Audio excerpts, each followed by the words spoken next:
Turns out there's a Bible museum right here in Phoenix that has one of the largest collections of rare English Bibles in the world. And the museum director, Joel Lamp, is going to let us actually look into these rare first editions of the Bibles leading up to the King James and the King James itself. He's going to explain to us the history of our King James Bible. He's going to take us all the way from Erasmus, Greek New Testament, the original Textus Receptus, and he's going to take us through the history of all these English Bibles all the way up to the King James Version. So let's start with Erasmus. What you see here on the table, Pastor, is, in a nutshell, the history of the King James Bible. Now remember, this King James Bible was printed in 1611, and there's a common misconception out there that it was the first English. Well, it wasn't. There were numerous other English examples before the 1611. And what you see here starts with the original Greek, as you just said, Textus Receptus, done by Erasmus of Rotterdam. This literally changed everything from what we know today in church history as well as in just secular history. It's called the 1516 Erasmus of Rotterdam's Greek, Latin, New Testament. In this edition that you're showing me, Erasmus has put the original Greek next to the church's Latin. That's correct. And it makes it very easy to see the contradiction between the two. Of course. Is that right? That's why. Okay. Okay, that wouldn't be until 1519. So these are two contradictory things side by side. And all he's doing is just showing the evidence. The church's Latin corrupted version, and then the original Greek Textus Receptus. What you see here is what we know today as the first edition Coverdale Bible. What really it is, though, is the work of William Tyndale. Now, as we know, Tyndale is the inventor of the English we speak today. He's also the inventor of our very first English Bible translated from the original languages. And with the aid of Luther's library, books like this here, and later editions of Erasmus's work, Tyndale would produce the very first New Testament. Tyndale, in the last years of his life, spent most of his time translating from the Hebrew and the Greek to produce this book. Miles Coverdale finished that which Tyndale had started. Gotcha. Now, what I love more than anything that we have in this room is this text here. This is the 1537, what we call the Matthew's Bible. Now, what is this? It's nothing more than a completed this. Then what we have today is called the Great Bible, or the Bible that was actually authorized and permitted by Henry VIII, King of England. That will become fun and to remember a couple of things. A later edition of Erasmus's work was done by a guy named Beza. And another work that we're most familiar with, though, is this one here done by Stephanus.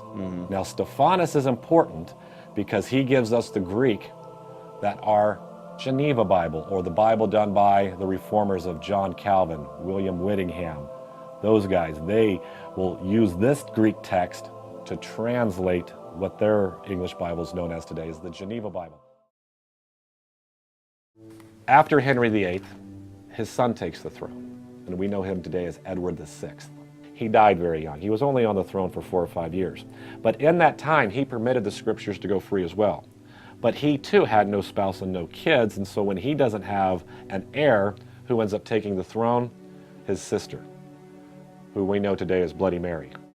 John Knox, John Fox, William Whittingham, they fled England, and they go to work on a brand new text.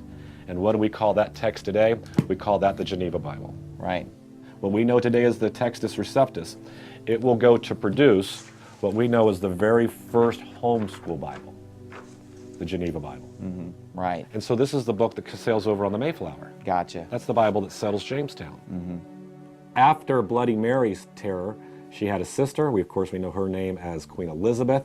To win the hearts of the people, she gave us the Bishop's Bible. This was done by bishops, done by pastors. But they're building upon the work of the Geneva Bible. They just wanted something that was a little bit more authoritative. Right. This comes from people you can Experts. trust. Hebrew, Greek experts, but truthfully, it never settles with the people. It was a glorious work. She was Somehow it just didn't catch on. It just never caught on. Maybe God just knew that something was better was coming down the pike. And then, of course, she didn't have a spouse, no kids, so who would take the throne? Her cousin from Scotland, of course, we know him as King James.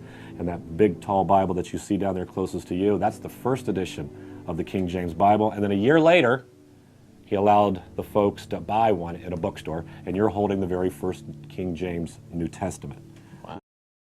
Then when we get to 1603, we have King James becoming king. King James VI of Scotland. He became the king, and it was said unto him that a new translation should be brought forth of the Scriptures. And the reason why is that you got a lot of people using the Geneva Bible, but then they'd go to church and it's the bishop's Bibles. There were two main versions, and both of them had issues. The Geneva Bible had some issues, the bishop's Bible had some issues. And so they said, let's just take the time to do it right. They got the best scholars in the land together, and they said, we're not trying to replace a bad version. We're going from good to better to best here. I mean, these are good translations. The Geneva Bible is good, the bishop's Bible is good. We're just going to perfect it and get it just dialed in. So from 1604 to 1610, the KJV was translated by 54 of the greatest scholars that existed at that time. They may have held some different beliefs, or different areas of theology might be slightly different from one of the other translators. What they did was they divided themselves up into 6 groups. These 6 men translated these 6 books of the Bible and so forth. And what happened was every passage of Scripture was evaluated 15 times. 1603, 53 guys were hired. They go off, and for 7 years, they work on what we know today is the most important book in the history of man. The first edition, first issue, first printing of the King James text.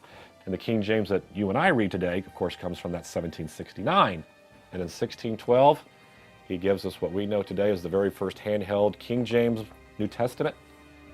And this is what caught on. That's what caught on. The handheld King New says Testament. if you can afford it, you can own it. Every bookstore in London sold it, and it would take off.